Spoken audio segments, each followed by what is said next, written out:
أننا اليوم في أعلى درجات الاستعداد القتالي. حشد عسكري متواصل في شبه جزيرة سيناء وتقارير أجنبية تتناول المخططات المصرية لمواجهة خطة ترامب لتهجير الغزيين إن أصبحت واقعا.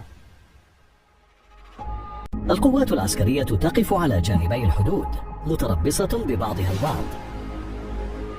هكذا تتحدث صحيفة معاريف الإسرائيلية وتنقل عن خبراء تحذيرهم من أن الثقة بين إسرائيل ومصر وصلت إلى أدنى مستوياتها.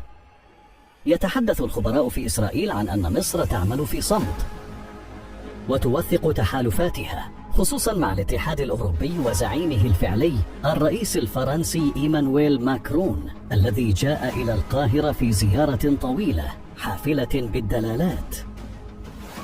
فبينما كان ترامب في واشنطن يجتمع بنتنياهو ويتحدث عن القطاع وخطته لإخلائه، كان ماكرون في القاهرة يرد عليه بأن الأرض الفلسطينية ليست عقارا يباع ويشترى.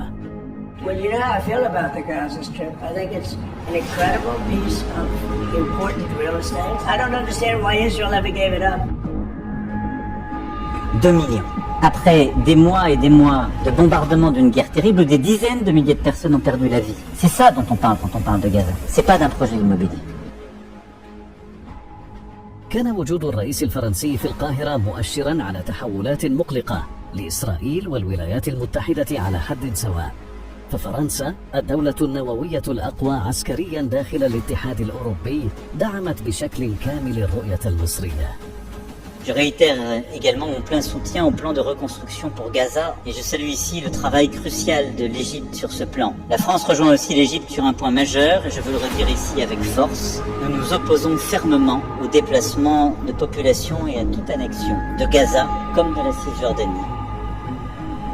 واستعرضت مع فخامة الرئيس ماكرون الخطة العربية للتعافي وإعادة إعمار قطاع غزة، كما توافقنا على رفض أي دعوات لتهجير الفلسطينيين من أرضهم.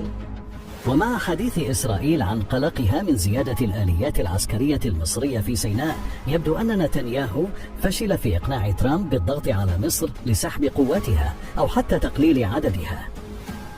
الأهم أن مصر لم تعد تتجهز في سيناء لمجرد اختراق حدودي من قبل مدنيين، بل تحشد دبابات القتال الرئيسية التي تستخدم في المواجهات العسكرية بين الجيوش النظامية. يرصد الإعلام الإسرائيلي وصول دبابات القتال الرئيسية المصرية أبرامز إلى وسط سيناء وحتى آخر نقطة من الحدود.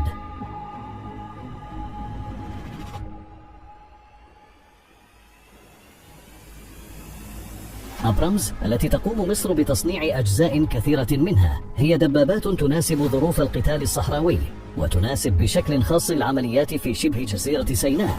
لهذا يقول الإعلام الإسرائيلي إن الأمور مع القاهرة تتدهور بسرعة وأن محاولات الضغط الإسرائيلية والأمريكية فشلت تماما.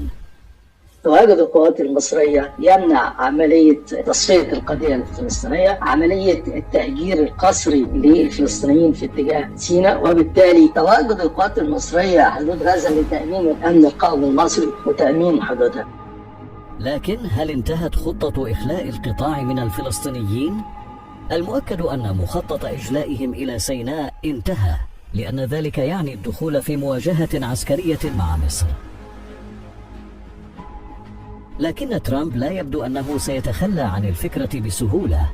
يتحدث عن دول مستعدة لقبول الفلسطينيين الذين سيغادرون القطاع. من حين لآخر تخرج مؤشرات من دول على استعدادها لقبول الفلسطينيين. هناك أرض الصومال التي ذكرت التقارير أنها وافقت على استقبال الفلسطينيين مقابل الاعتراف الدولي، لكن وزير خارجيتها عاد ونفى تلقي أي عرض من هذا النوع.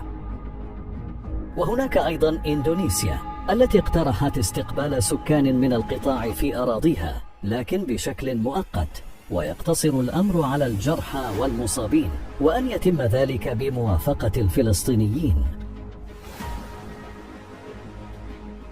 لا يكفي هذا لتمرير مخطط ترامب ونتنياهو الذي يهدف إلى إخلاء القطاع بأكمله. وما زالت إسرائيل ترى أن الحل السحري هو دفع آلاف السكان إلى الحدود مع مصر، لهذا تتأهب مصر وتستعد للسيناريو الأسوأ، حتى لو جرها ذلك إلى مواجهة عسكرية مباشرة.